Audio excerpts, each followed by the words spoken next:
Hey, what's up everybody? It's Chris at A&R Supply here again in Albuquerque, New Mexico. I'm just making a quick video here tonight before I go home. It's just a subject that's come up a few times. I've had people ask me a couple times over the past couple of weeks how to clean out the jets on a wand. And it's really simple, and the way I do it, I'm not saying it's the only way to do it or if it's necessarily the best way to do it, but it's the way I do it, and it's the way I was taught, and I've been doing this for 15 years with pretty good success. So I'm going to show you real quick. We have the jet out of the wand, obviously, and if you'll take a look at the jet in the middle, there's like a V notch that runs along the jet right there in the middle. So what I do is I just take a straight blade. It can be a razor blade, or this blade is out of a box cutter, and I just run it lightly along that V notch in the middle of the jet. Not too hard, just lightly. And then what I do is I simply tap it on a hard surface, and a lot of times that will clear the blockage that's inside of the jet. And then once you see stuff falling out of it, you can look through it and make sure it's clear. And after that, it's always a good idea to blow it out or rinse it out underneath some water. Look inside of the jet real good and make sure there's no remaining particles. And then you can install it back onto the wand. Now, one thing I see people do, and I don't really recommend doing this, I don't like see people doing this, but they'll take a piece of wire or a pin or something like that, and they'll jam it through the front of the jet in order to clear the blockage out that way.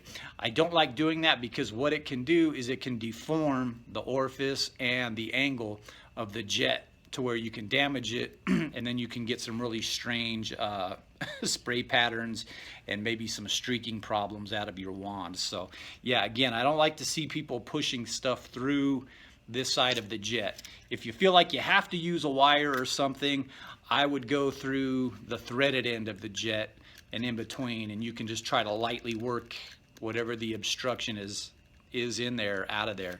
But just be careful doing that, especially on brass jets. This is a stainless jet, but brass is very, very soft compared to stainless steel.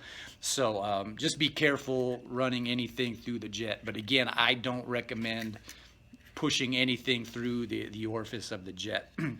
If you're having a big problem clearing your jets, another thing I like to do if you have time is to just get a cup and get some vinegar, or maybe some acid rinse, or if you have some truck mount descaler, mix it into a cup and then drop all your jets into the cup and let it sit for as long as you can. Let it sit overnight or at least a couple hours, and that'll soften up hopefully any deposits that are clogging up your wand or your wand jets. And then you can repeat that procedure. Once everything's softened up, you can run your blade across the jet, tap it out. If you have compressed air, you can blow compressed air through it or rinse it really good in the sink.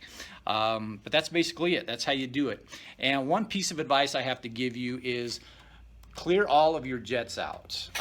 Just don't clear one. If you've got the time, take all of the jets out, clear them, and then before you put the jets back into the manifold, hook your wand up to the truck mount and run some water through it. So basically flush the wand out, flush any particles that might be in there before you put the jet back in, or you might be taking the jets right back out and clearing them again. So make sure you flush the wand out really good.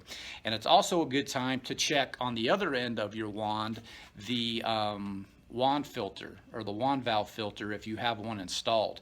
And I have another video on that on my YouTube channel, so check it out. Clean that out, make sure it's not ripped, make sure it's not passing any debris that's going through and clogging up your jets. So I hope that helped out. I'd appreciate it if you subscribe to my channel for more videos in the future.